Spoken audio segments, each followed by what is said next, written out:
Halo, selamat datang. Balik lagi seperti biasa bareng gue Adam Harits. Gue udah lama kayaknya nggak bikin batu tentang birthstone. Kayaknya terakhir bulan apa tuh? Gue udah lama banget kan. Dan gue baru nggak, ternyata di bulan ini itu ada 2 birthstone. Karena itu, gue pengen ngebahas tentang 2 batu itu. Oke, ini video pertama akan membahas tentang batu topaz. Nanti berikutnya video selanjutnya akan bahas nasitrin. So stay tune ya kemana-mana, langsung kita akan bahas tentang topaz.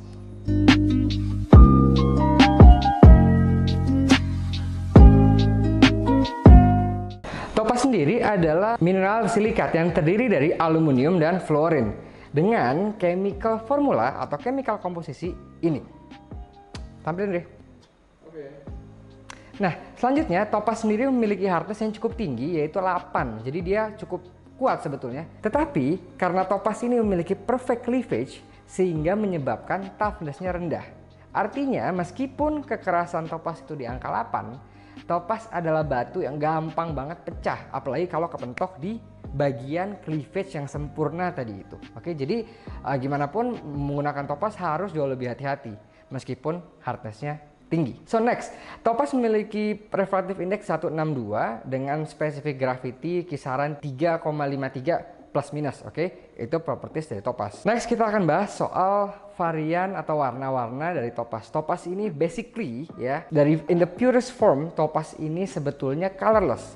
Oke, tetapi impuritas trace elemen yang menyebabkan topaz itu berwarna. Di alam, topaz dapat ditemukan ya, yang paling umum selain colorless adalah yellow atau brown topaz. Sedangkan varian lainnya seperti pink atau light blue color topaz, red dan violet itu bisa ditemukan atau pernah ditemukan, tetapi cukup langka banget. Next, gue pengen bahas tentang beberapa varian-varian topaz yang cukup amat bernilai ya dan sangat populer. Oke, pertama, kalau ngomongin topaz wajib banget buat bahas ini. Kenapa? Karena ini adalah topaz dengan value atau nilai tertinggi, yaitu adalah imperial topaz. Namanya udah imperial, ya grande imperial loh. Sejatinya nih ya, sebenarnya ya, awalnya imperial topaz ditujukan untuk topaz yang memiliki perpaduan warna antara pink dan orange, sehingga menjadikan topaz tersebut berwarna pinkish orange atau seperti warna sunset, seperti warna paparaca. Itu ada awal mula sebutan imperial ditujukan. Tetapi seiring berkembangnya market topaz khususnya, imperial topaz tidak lagi hanya berlaku untuk warna pinkish orange aja. Topaz yang memiliki hint golden dengan campuran warna yellow atau orange itu juga sudah bisa diterima sebagai imperial topaz. Tadinya enggak, tadinya ya yellow atau orange topaz aja. Sekarang sudah berubah, standar itu sudah bergeser. Gue di GRI pun kita memberikan imperial untuk warna pinkish orange serta golden tadi yellow atau orange. Berikutnya varian topaz nomor 2, bukan yang paling bernilai tapi paling populer. Mungkin karena ketersediaannya yang banyak dari size yang kecil sampai size yang besar, yaitu adalah blue topaz. Ya, sekedar informasi, blue topaz yang kalian temukan di pasaran, sky blue, Swiss blue, London blue, bukanlah natural untreated blue topaz. Oke, karena blue topaz asli di alam nggak ada yang berwarna seperti itu. Tapi gue akan masuk lebih dalam ke segmen berikutnya tentang treatment untuk menjelaskan tentang blue topaz ini. Oke, jadi itu. Berikutnya yang juga cukup banyak, yang sangat amat populer adalah cherry topaz. Cherry topaz adalah topaz yang berwarna, dasarnya berwarna brown dengan kandungan yellow atau orange. Jadi bisa yellowish brown atau orange brown ya. Permasalahannya dengan cherry topaz adalah gue banyak membaca jurnal atau laporan bahwa warnanya bisa hilang ketika lama terekspos sinar matahari. Jadi mesti hati-hati karena kalau cherry topaz lama dijemur, yang tadinya yellowish brown bagus bisa menjadi sekedar brownish aja. Ya itu terjadi.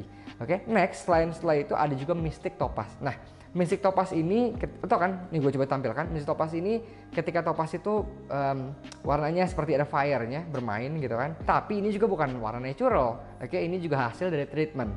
Ya, semuanya akan langsung gue bahas di topik berikutnya. Next, ini penting banget buat kita bahas kalau kita ngomongin topaz. Treatment pada batu topaz. Basically ada 3 treatment yang terdapat di batu blue topaz. Pertama, heat treatment. Yes, seperti safir, tapi yang beda ya. Safir kan high heat, topaz enggak. Topaz itu juga banyak yang di heat dengan suhu kisaran 500 derajat. Apa tujuannya? Merubah yang topaz yang tadinya berwarna reddish brown menjadi sedikit pink atau pink ya. Itu adalah tujuan dari proses heat treatment di topaz.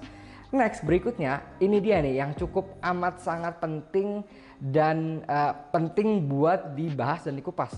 Radiasi pada blue topaz. Pada dasarnya blue topaz itu hampir tidak ada blue topaz tanpa radiasi, kecuali very light blue topaz. Selanjutnya soal blue topaz ini ya, tidak akan ada warna London blue topaz, Swiss blue topaz, dan sky blue topaz tanpa proses radiasi. Nah, proses radiasi di blue topaz ini juga memiliki beberapa cara, dari mulai menggunakan gamma rays ya, atau menggunakan nuklir reaktor ya, dengan nuklir bombardment. Nah, gamma rays tadi yang digunakan untuk meradiasi topaz ya, jika disertai dengan proses pemanasan sedikit dapat merubah topaz menjadi warna biru. Tetapi untuk mendapatkan warna biru yang lebih tua ya, seperti London blue gitu, topaz harus melalui proses radiasi selain gamma rays, yaitu adalah dengan nuklir reaktor tadi. Beberapa cara tadi, gamma rays dan nuklir reaktor, dapat menjadikan topaz bervariasi warna birunya dari mulai sky blue sampai ke London blue. Nah, pertanyaannya yang sering gue baca di forum-forum luar atau bahkan ditanyakan ke gue pribadi, kalau topaz hasil radiasi berarti topaz itu bahaya dong buat digunakan. Oke, jadi gini, tadi kan gue bahas soal gamma rays dan radiasi dengan neutron, yaitu dengan nuklir reaktor. Kalau menggunakan gamma rays, hasil yang didapatkan dari proses gamma rays itu tidaklah radioaktif. Artinya aman meskipun di gamma rays. Tetap mesti di setup setelah proses, tetap didiamkan dulu untuk berapa bulan kalau untuk gamma rays. Nah, khusus yang menggunakan nuklir reaktor tadi ya, makanya ada di Amerika itu ada yang namanya NRC atau Nuclear Reactor Commission. Bener gak singkatannya? Gue cari dulu. Betul, Nuclear Regulatory Commission ya. NRC inilah yang mengatur peredaran blue topaz dari distributor utamanya. Bahkan distributor utama itu harus mempunyai lisensi khusus ya, guna menjadi supplier batu blue topaz yang telah diradiasi dengan cara nuklir, karena harus dipastikan terlebih dahulu bahwa radioaktif yang terdapat dari proses nuklir tadi sudah tidak berbahaya, sudah dalam batas aman. Oke, jadi kalian nggak usah khawatir karena bisa dipastikan topaz yang beredar di market, di pasar itu telah melalui proses yang sangat ketat di NRC. Ya, jadi sudah bisa dipastikan aman dan tidak berbahaya. Tetapi tetap, jadi sebelum beredar tuh pasti topaz itu didiamkan dulu untuk menurunkan tingkat radioaktif tersebut.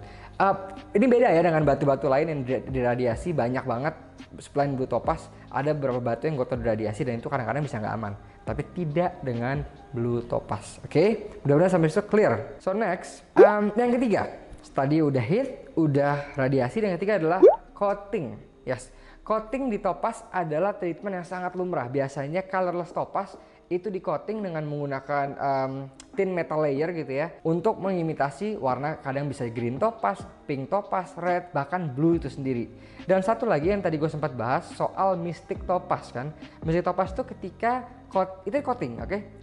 Itu hasil pancaran brilliance warnanya yang kayak fire gitu. Itu hasil dari coating menggunakan titanium ya, bahan khusus namanya titanium, dan itu bereaksi ketika ditempelkan di permukaan belakang batu topaz sehingga memancarkan fire seperti itu ya. Oke, itu tadi udah lengkap gue bahas. Next, mungkin kita boleh bahas sedikit tentang origin batu topaz atau asal usul batu topaz. Yang paling utama, sumber terbesar batu topaz itu berasal dari Minas Gerais ya, seperti di kalau nggak salah ametis juga dari sana. Oke, ini adalah salah satu sumber penghasil topaz terbesar di dunia dan telah di mining di sana lebih dari 2 abad, more than 2 centuries di sini. Oke, warna yang ditemukan dari tambang ini bisa yellow, orange, red, pink, violet, dan campuran dari orange or purple. Pakistan diketahui menghasilkan pink topaz, tepatnya di Gundau Hill, close to the small town of Katlang, dan telah ditambang di sana sejak tahun 1972. Oke, berikutnya topaz juga ditemukan di Namibia, Nigeria, Madagaskar, Meksiko, Myanmar, Sri Lanka,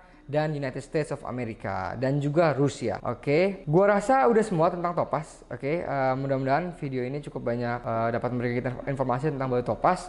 So jangan lupa buat like, comment, dan share video ini supaya kita bisa terus berkarya untuk menghasilkan video-video seperti ini. Buat yang ulang tahun bulan November, happy birthday. Gue ucapkan selalu sekali lagi. Semoga kalian bertambah tua dan bertambah happy dan bertambah sehat.